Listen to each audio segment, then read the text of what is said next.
இன்றைக்கி அடுக்கு தும்பல், அதாவது அலர்ஜின்னு சொல்லுவாங்க. காலையில் எழுந்திரிச்சதுமே உங்களுக்கு தும்பலே நிற்காது, மூக்கில் தண்ணி தண்ணியாக வடியுங்க. டஸ்ட்ரு பட்டாலுமே சேராதுங்க. அதுக்கான ஒரு நாட்டு மருத்துவம் பார்க்கலாங்க.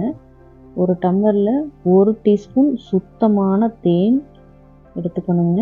அது கூட எலுமிச்சஞ்சாறு 1 டீஸ்பூன், இது கூட வெதுவெதுப்பான தண்ணி 1 டம்ளர் சேர்த்து நல்லா மிக்ஸ் பண்ணி காலையிலையும் இரவு 2 நேரமே நீங்கள் தொடர்ந்து இந்த மாதிரி நீங்கள் குடிச்சிட்டு வர்றப்போ கண்டிப்பாக உங்களுக்கு மாற்றம் தெரியும்.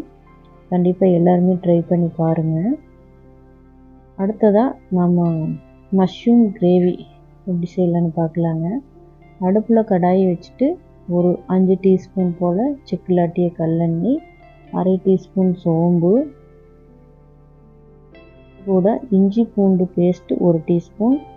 இஞ்சி பூண்டு நல்லா பொன்னிறமாக வதங்கணுங்க. அதுக்கப்புறம் 2 பெரிய வெங்காயம், 2 பச்சை மிளகாய், கருவேப்பிலை சிறிதளவு சேர்த்து அதையும் நல்லா வதக்கலாங்க. நல்லா பொன்னிறம் ஆகிற அளவுக்கு நல்லா வதங்கணும். அதுக்கப்புறம் நறுக்கி வச்சுருக்கிற 2 பெரிய தக்காளியை சேர்த்து நல்லா வதக்கலாங்க. தக்காளியும் நல்லா வதங்கணுங்க.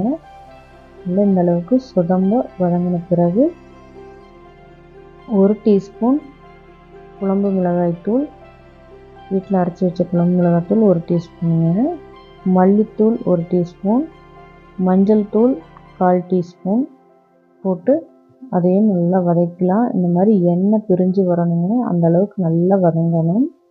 அதுக்கப்புறம் மஞ்சள் உப்பு போட்டு கழுவி வச்ச காளான் சேர்த்துக்கலாங்க. காளானை நல்லா வதக்கிட்டு அடுப்பை சிம்மில் வச்சுட்டு மேல் மூடி போட்டு இந்த மாதிரி வதக்கிட்டே இருந்தால் அதிலிருந்தே தண்ணி விட்டு வருங்க. அதுக்கப்புறம் தண்ணி பத்தலினால் நம்ம கொஞ்சம் சேர்த்துக்கலாங்க. தண்ணி சேர்த்து நல்லா வெந்ததுக்கப்புறம் ஒரு 10 முந்திரி போட்டு நல்லா அரைச்சி அந்த தண்ணியை ஊற்றிக்கலாங்க.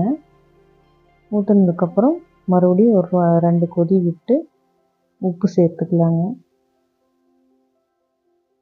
உப்பு சேர்த்து நல்லா கொதித்த பிறகு எண்ணெய் பிரிஞ்சு வந்ததுக்கப்புறம் மல்லித்தழை சேர்த்து இறக்கலாங்க. கிரேவி இந்தளவுக்கு கெட்டியாக இருந்தால் தான் நல்லா இருக்குங்க. கண்டிப்பாக எல்லாருமே ட்ரை பண்ணி பாருங்கள். ரொம்ப சுவையான மஷ்ரூம் கிரேவி ரெடி ஆயிடுச்சுங்க. கண்டிப்பாக ட்ரை பண்ணி பார்த்துட்டு எனக்கு ஃபீட்பேக் சொல்லுங்கள். தேங்க்ஸ் ஃபார் வாட்சிங்.